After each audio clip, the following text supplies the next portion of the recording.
PowerPoint, just by its nature, is intended to be mobile. It's not that Excel and Word aren't intended to be mobile, but PowerPoint, as I said, by its nature, is intended to be a presentation and taken to different places. Well, just like we did with our worksheet, we can also open PowerPoint by simply clicking on it.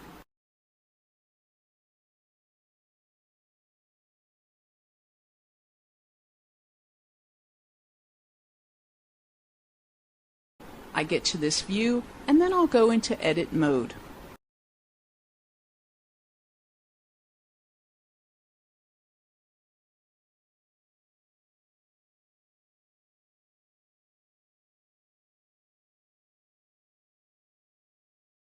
Like we saw in Excel, we see that we have a very similar interface to the regular PowerPoint application. But again, it's limited. File options are basically the same: Home, Insert, and View. I'll go back to Home and show you that along the left-hand side, like we see in the regular application, we have thumbnails, and we can click on those thumbnails to navigate to different slides. Remember that you are working on the web here, and this is one of the places where Silverlight will help you, because PowerPoint is typically very rich. You could have a lot of different audio, video, graphics, and all kinds of content here in this presentation, so Silverlight will help render it faster and sharper, as well as take some of the processing pressures off of the server. The main reason I wanted to show you this particular presentation is because it has a lot of color, and it does bring all of that color over. So, full fidelity representations. You also have the different components that you're used to. Thumbnails on the left, main slide area in the middle, and at the bottom, a place to take speaker's notes. You can also access many of these things by using the views. And of course, if I wanted to edit anything here, I could simply click on the slide, select what I wanted to work with, and make those modifications. At this point, though, I'll take you back to our new features folder.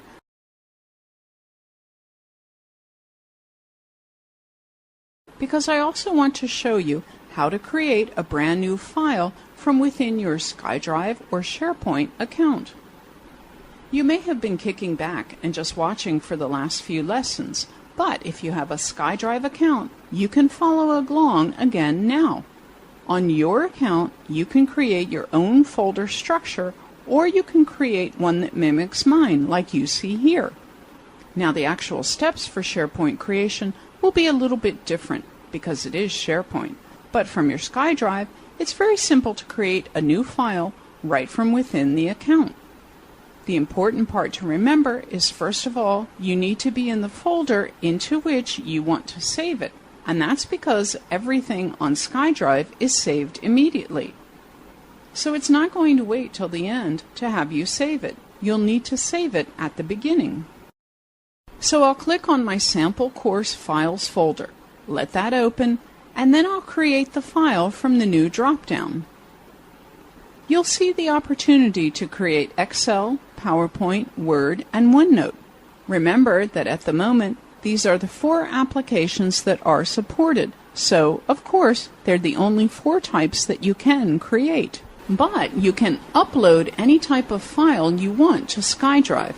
Remember, those are 2 separate things. Well, I want to do PowerPoint, so I'll click that.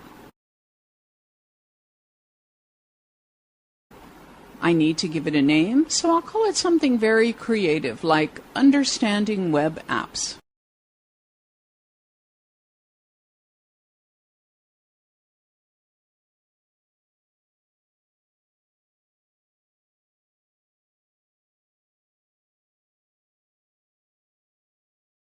And there you have it. It's almost like being in PowerPoint itself with some limited functionality.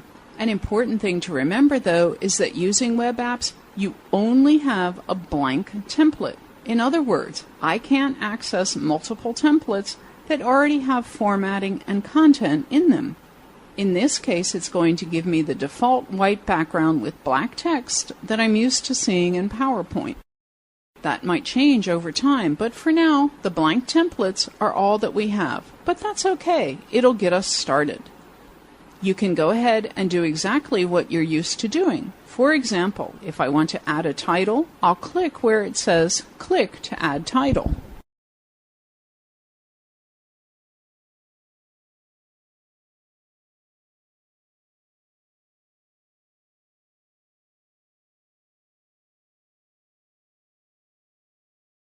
Now we've taken a look at a few different ways of accessing files and editing them from within the web apps, but now I'll take you into the full application. Remember that every one of the web apps always gives you the easy access to doing this. I'll click the button that says Open in PowerPoint.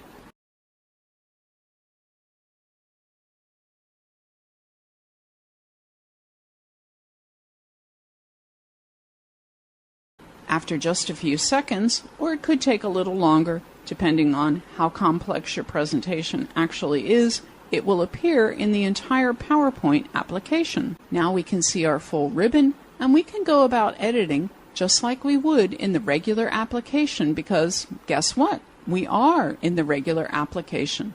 I'll do something quick. I'll go to Design,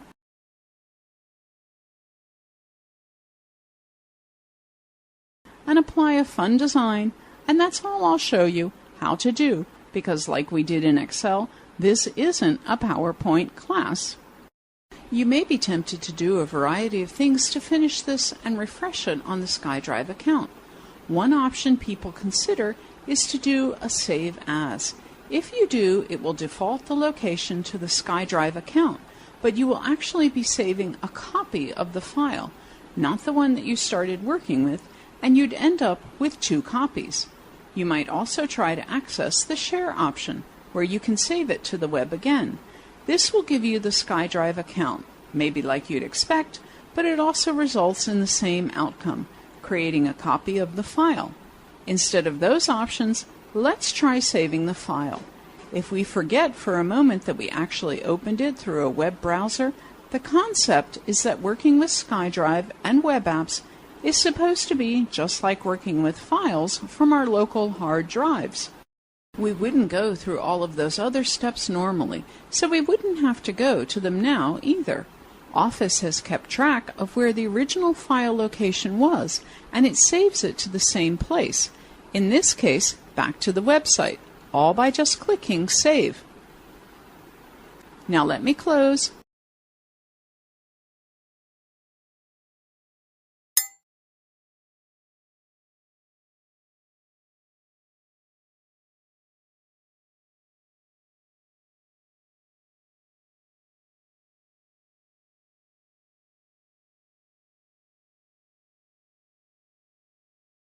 Everything that we did in PowerPoint is automatically uploaded.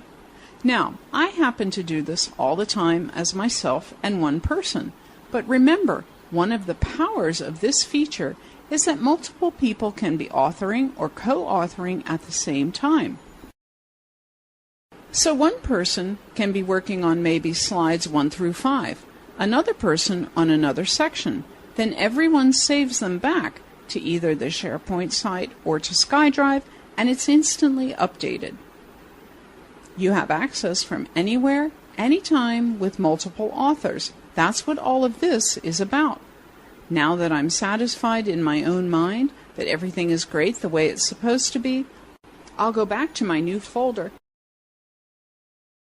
and just close by saying that I use web apps all the time, since I basically make a living moving from place to place, sharing files and information, running a company, and also wanting to have access to files from anywhere I happen to be in the world. Some people think that once they know software, they don't need training when a new version of their software is released. The reasoning, I guess, is that of the few things that are new, most can be figured out or are inconsequential. Well, we've learned a little bit more about that with Office. I'll be the first one to say that for some, that may be the case, but in this course, we have packed 6 to 7 hours of new or improved things to talk about into the course itself. That's very significant. While I'm sure you may have stumbled across some of them and figured them out on your own, I hope what we've done instead is provided an efficient and thorough tour of not only the obvious features, but also the harder to recognize new and improved features. We've also shown you some tips and tricks on how to actually use them. I hope this will be faster and more thorough than finding them on your own would have been. This course was designed for people who already knew Office, so its quick-paced style was intended to get you the information you needed quickly. We've been able to see how the big change in the interface from the Office was carried forward but refined in Office. We've also encapsulated the many features that are shared across applications, so you don't have to learn everything about every application separately. We've invested time looking at the significant new and improved features unique to each application, including Word, Excel, PowerPoint, Access, Outlook, OneNote, and even those new web apps.